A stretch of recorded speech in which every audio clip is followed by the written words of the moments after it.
पुराने समय की बात है। अमीर खुसरो नाम के, आपने सुना भी होगा, कवि हुए, पढ़ा भी होगा कई जगह के ऊपर। वो सैकड़ों ऊँटों के ऊपर इतिहास बताता है। हो सकता है 100 ना हो, 50 ऊँट हो, 20 ऊँट हो, लिखने वाले बढ़ा चढ़ा करके भी लिख देते हैं। ऊँटों के ऊपर अपना सामान लाद करके, सोना चांदी, जो भी सामान, अन्न धन, जो भी उस समय के ऊपर होता था, लाद करके मुल्तान से आ रहे थे दिल्ली की तरफ। वो पहले हजरत से मिले थे, ओलिया से, निजामुद्दीन से। तो उन्होंने उसकी महक महसूस की। रास्ते में हुआ क्या कि उनके पास एक गरीब जा रहा कि मेरी लड़की की शादी है, मुझे कुछ पैसे चाहिए, धन चाहिए, लड़की को घर से उठाना है, बारात आने वाली है। उन्होंने कहा कि कल आ जाना। कल फिर चले गए कि महाराज जी आपने मुझे बुलाया था। उन्होंने फिर कहा कल आ जाना। समझ वो भी गया कि बाबा जी के पास भी कुछ नहीं है। दिमाग में ये विचार उत्पन्न हुआ कि इनके पास भी कुछ नहीं है जिनके पास मांगने के लिए आया हूँ। वैसे ही लोग बोलते इनके पास सब कुछ है, दे देते हैं, लेकिन इनके पास भी कुछ नहीं है। तीसरे दिन उन्होंने, और तो कुछ था नहीं आसपास, अपनी जूतियां रखी हुई थी, उन्होंने जूतियों की तरफ निकाली जूतियां और इशारा किया कि ये उठा ले जाओ। अब बेचारा गरीब आदमी क्या बोले क्या मना करे। एक बार तो बोला कि नहीं जी, इनका मैं क्या करूंगा, इनको तो आप ही रख लो, पहन लेना। उन्होंने कहा नहीं, उठा ले जाओ। मन में अनेकों सवाल उत्पन्न हुए, अनेकों शंकाएं उत्पन्न हुई। गया था धन के लिए, ये चाम की जूतियां मुझे पकड़ा दी। इनको कौन लेगा, इनको तो आधी कीमत में भी नहीं लेगा को। इनको कहाँ उठाए फिरूंगा, कहाँ रखूंगा। एक बार मन हो फेंक दे, एक बार मन हो नहीं, महात्मा है कहीं दोष ना लग जाए, चलो ले ही ली तो उठा करके लेके ही चलता हूँ। ये सोचते सोचते विचारों का द्वंद्व चल रहा था। रास्ते से गुजर रहा था, उधर से खुसरो आ गया अपने ऊँटों के ऊपर सामान लादे हुए। उनके वो गुरु थे जिन्होंने जूतियां दी थी। उन्होंने एहसास हुआ कि आसपास गुरु की महक है, गुरु की कृपा है। क्योंकि जो भी वस्त्र हो, जो भी कुछ भी हो, मैंने पहले भी बताया,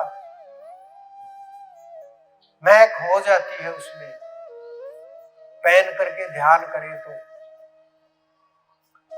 तो वो महक आसपास गूंजने लगी, सबकी शरीरों की।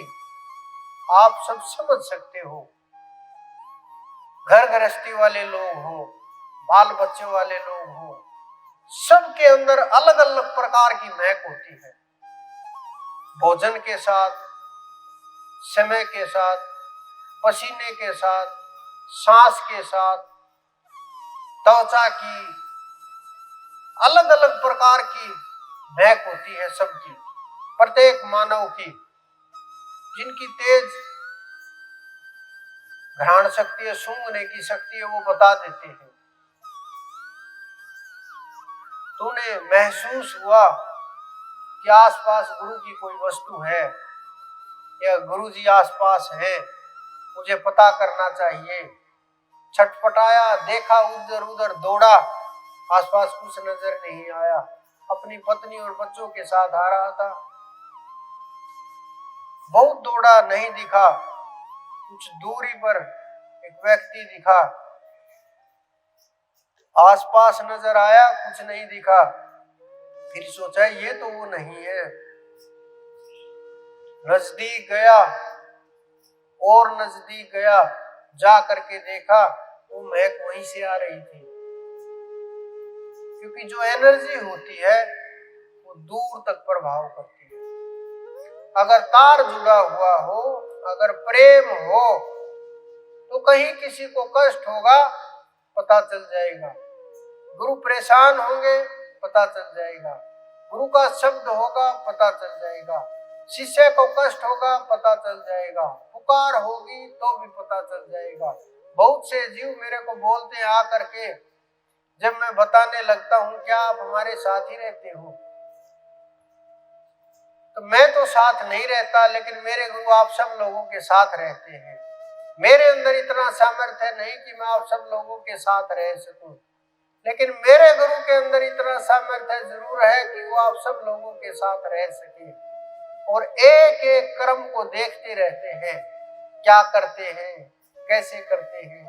क्योंकि कर्म का जब हिसाब किताब होने लगता है तो एक एक कर्म निखर निखर करके आता है, एक एक बोला गया शब्द सामने आने लगता है। तो उन्होंने पूछा उनसे कि क्या तुम हजरत को जानते हो? उन्होंने कहा वहीं से आया हूं। कि उनकी कोई निशानी आपके पास? उन्होंने कहा निशानी क्या, मेरे को तो ये जूतियां पकड़ा दी, मैं तो कल से ये जूतियां लिए हुए घूम रहा हूं कि कुछ हो जाए, वहां गया था। उन्होंने कहा क्या कीमत लोगे? उसने कहा इनकी कौन क्या कीमत देगा, ये तो पुरानी हो चुकी है, टूटी फूटी, इनकी कौन क्या कीमत लगाएगा। उन्होंने कहा कि बस जिनके ऊपर ऊंटों के ऊपर ये बच्चे बैठे हुए हैं इनको छोड़ दो, बाकी सारे के सारे ऊंट जो 70 के आसपास है, ये सब के सब ऊंट धन संपदा से लदे हुए, सब के सब तुम ले लो और ये जूतियां मुझे दे दो। वो आश्चर्य में हो गया कि क्या इनकी इतनी कीमत है क्या? उन्होंने कहा ये तो मैंने बहुत कम लगाई है, अगर मैं स्वयं भी बिक जाऊं तो भी इनकी कीमत अदा नहीं कर सकता, अगर मैं अपना शीश भी चढ़ा दूं तो भी इनकी कीमत अदा नहीं कर सकता। ये तो तुम्हारी कृपा समझता हूं जो तुम मुझे इतनी सस्ती सी कीमत के ऊपर ये सामान मुझे दे रहे हो। उन्होंने वो जूतियां दे दी, वो पकड़े और वो उधर निकल लिए और वो दिल्ली की तरफ निकल लिए। जा करके वो जूतियां अपने गुरु के मुर्शिद के जा करके पैरों में पहनाई। उन्होंने कहा ले आए जूतियां? कि हाँ जी मैं ले आया। ना उन्होंने कीमत पूछी, ना उन्होंने कीमत बताई। लेकिन ये गुरु और शिष्य का जो प्रेम होता है ना, आसान नहीं होता। वह कीमत का कोई गिनती नहीं होती, वहां कोई हिसाब किताब नहीं होता लेन देन का। और जहां हिसाब किताब होता है ना, वहां गुरु और शिष्य का भेद हो जाता है, दूरियां पैदा हो जाती है, भ्रम पैदा हो जाता है और रिश्ते टूटने लगते हैं और प्रेम कमजोर होने पर लगता है। आत्मा के अंदर दूरी पैदा होने लगती है, बुद्धि में विकार आने लगते हैं, संशय पैदा होने लगता है, भाव गिरने लगता है। आसपास के लोग समझ जाते हैं कि जीव छटपटा रहा है, स्थिति गिरने की है, शंका पैदा हो गई। ये अनुभव की बातें हैं, अंदाजा हो जाता है। ये मेरे गुरु ने मुझे सिखाया है, ये उन्होंने अनुभव कराया है कि उनकी कोई कीमत नहीं, वो अनंत है। तो आप उस अनंत का महत्व समझते हुए, उस गुरु का महत्व समझते हुए, उसके प्रेम को समझते हुए, उसका गुणगान समझते हुए